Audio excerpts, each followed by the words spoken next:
Civil service परीक्षा की तैयारी कर रहे मेरे प्यारे नौजवान साथियों, नमस्कार। दोस्तों, आज मैं आप सबसे काम के जो बढ़ते हुए घंटे हैं, आप देखिए कि लगातार काम करने के घंटे बढ़ते चले जा रहे हैं। इससे जो एक जानलेवा संस्कृति सी पनप रही है, इस पर मैं बात करने जा रहा हूं।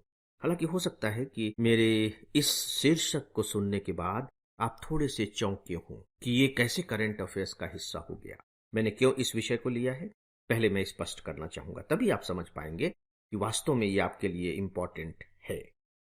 दोस्तों, सबसे पहली बात तो ये है कि अभी ऑस्ट्रेलिया ने अपने यहां एक कानून बनाया है, लॉ बनाया है, और उस कानून के तहत उसने ये बाकायदे व्यवस्था कर दी है कि जैसे ही काम करने के ऑफिस के घंटे खत्म होते हैं, वैसे ही जो कंपनी के कोई भी व्यक्ति है, वह न तो उन्हें फोन कॉल करेगा, न किसी तरह का कोई मैसेज भेजेगा, और न ही ईमेल करेगा। यानी कि जो वर्किंग आवर्स हैं, वर्किंग आवर्स के बाद काम से संबंधित कोई भी बात उनसे नहीं की जा सकेगी। ऑस्ट्रेलिया ने अभी अभी यह कानून बनाया है, और मैं यहां बताना चाहूंगा कि ऐसा करने वाला ऑस्ट्रेलिया पहला ही देश नहीं है, पहला देश है फ्रांस। वो इस पर पहले ही कानून बना चुका है। मतलब इसे कह सकते हैं आप राइट टू डिस्कनेक्ट, यानी कि यह मेरा अधिकार है कि मैंने काम किया किसी ऑफिस में बैठ करके, और जैसे ही मेरे काम के घंटे खत्म हुए, ये मेरा अधिकार है कि मैं आपसे अपने आप को डिस्कनेक्ट कर लूं।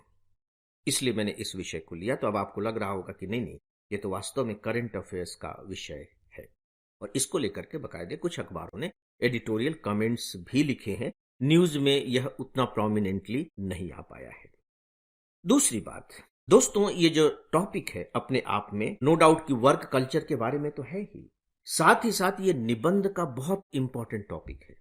इसमें मैं जिन तथ्यों को आपके सामने रखूंगा, जरूरी नहीं है कि वे तथ्य केवल इसी टॉपिक के निबंध के लिए आपके काम आए, बल्कि दूसरे तरह के निबंधों में भी आप उनका उपयोग कर सकेंगे।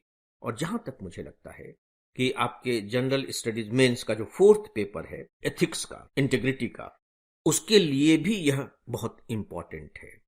जैसा कि आप जानते हैं, अब मुख्य परीक्षा के कुछ ही दिन रह गए हैं, तो फिर मुझे लगा कि नहीं, मैं एक ऐसे टॉपिक पर बात करूं जो करंट भी हो और मुख्य परीक्षा की तैयारी करने वाले स्टूडेंट्स के लिए भी हो सकता है कि थोड़ा बहुत मददगार हो जाए। तो दोस्तों, इसलिए मैंने इस विषय को चुना है। राइट, तो मैंने आपको बताया कि करंट अफेयर्स का यह किस तरह से भाग बना है। तो आइए अब इस पर कुछ बातें हम करते हैं। आप देखिए कि जो टेक्नोलॉजी है, बेसिकली जब हम टेक्नोलॉजी की बात करते हैं तो कहीं ना कहीं हमारे दिमाग में सैद्धांतिक तौर पर यह होता है कि टेक्नोलॉजी हमें लिबरेट करेगी, हमें आजाद करेगी। और डेफिनेटली टेक्नोलॉजी ने हमें बहुत आजाद किया है।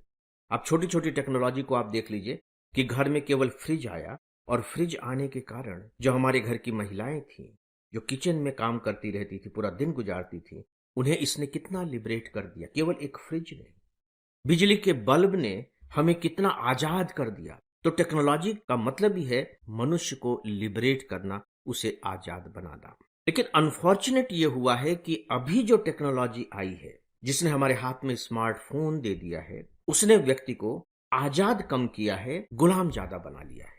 और ये जो गुलामी है हमें दोनों तरफ से दिखाई दे रही है। नंबर 1, उसने हमें व्यक्तिगत तौर पर जकड़ लिया है, यानी कि हम जब फ्री भी होते हैं तो फ्री नहीं होते हैं।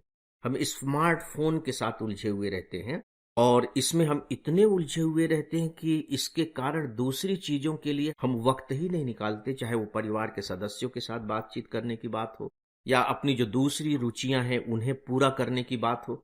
हम धीरे धीरे धीरे धीरे उनसे कटते चले जा रहे हैं। यानी कि एक व्यक्ति से निर्मित जो समाज होता है, हालांकि उसे समाज कहना ठीक नहीं है क्योंकि समाज की परिभाषा यह है ही नहीं है, लेकिन शायद आगे आने वाले समय में एक व्यक्ति का ही समाज बनता हो, क्योंकि अब एक व्यक्ति अपने को भरा पूरा महसूस करता है क्योंकि उसके हाथ में स्मार्टफोन है, वो उसके साथ बिजी है, वो बोर नहीं हो रहा है। दूसरी बात, जो हमारे विषय का सबसे महत्वपूर्ण पॉइंट है, वो ये कि इसके कारण अब जो हमारी कंपनियां हैं, वे कंपनियां कभी भी हमारे जीवन में हस्तक्षेप कर ही रही हैं। मैं देखता हूं कि कैसे, अब देखिए कि आप जोमेटो से खाना मंगा लीजिए, किसी भी समय आपके यहाँ रात के 11 बजे 12 बजे खाना आ रहा है, उसकी दिक्कत नहीं है। लेकिन जो जोमेटो में जो आपके यहाँ भोजन पहुंचाते हैं, उनके जो काम के घंटे हैं वो 12-12 घंटे के हैं। और बाकायदे उन्हें टाइम पर पहुंचाना है। आपने ऑर्डर दिया है और आधे घंटे के अंदर या 20 मिनट के अंदर सामान पहुंचना है। इसकी वजह से वो क्या करेंगे? ट्रैफिक जाम है, लेकिन उनकी सांस फूल रही है, दिल धड़क रहा है कि बाप रे, घड़ी बार बार देख रहे हैं, क्या 5 मिनट बचा है और 5 मिनट में कैसे पहुंच पाऊंगा। वो तेजी के साथ बाइक चला रहे, कुछ भी हो सकता है, उनके साथ भी हो सकता है और जिनके साथ वो एक्सीडेंट करेंगे उनके साथ भी हो सकता है। ट्रैफिक डिस्टर्ब हो रहे हैं। आप देखिए कि जो खासकर ई कॉमर्स में जो आपके यहाँ सामान लेकर के आते हैं, जो कुरियर वाले आते हैं, किसी भी समय सुबह 8 बजे से लेकर के रात के 11-12 बजे तक वो डिस्ट्रीब्यूट कर रहे हैं। ठीक है, उनकी 2 पालियां होंगी, लेकिन वो जिसके यहाँ सामान दे रहे हैं घंटी बजा करके वो डिस्टर्ब हो रहा है। अब बकायदे संडे को भी आपके यहाँ सामान वो देते हैं, जबकि उन्हें रखना चाहिए कि भाई संडे को छुट्टी होता है तो लोग अपने घर में नहीं मिलेंगे, लेकिन वो संडे को भी डिस्ट्रीब्यूट कर रहे हैं। खासकर जो कोरोना का समय आया उसमें घर से काम करने की शुरुआत हुई, वर्क फ्रॉम होम। अब आप देखिए कि कोरोना खत्म हो गया है, लेकिन वर्क फ्रॉम होम की जो संस्कृति है वो अभी भी कहीं न कहीं बनी हुई है। कुछ तो हाइब्रिड मोड में कर रहे हैं, वर्क फ्रॉम होम भी है, लेकिन सप्ताह में जो 5 दिन होते हैं तो 2-3 दिन आपको ऑफिस जाना पड़ेगा। कुछ अभी भी बाकायदे वर्क फ्रॉम होम कर रहे हैं। हो सकता है कि आपके पास वर्क फ्रॉम होम का थोड़ा बहुत अनुभव हो। जब हम ऑफिस जाते थे तो सामान्यतः यह होता था कि भी 10 बजे से 6 बजे तक काम किया, लोगों के साथ बातचीत भी हो रही है, अच्छा लग रहा है, माहौल उस तरह का है, और इसके बाद अपने घर आ गए और घर में अपने परिवार वालों के साथ रह रहे हैं, अपने ढंग से जीवन जी रहे हैं।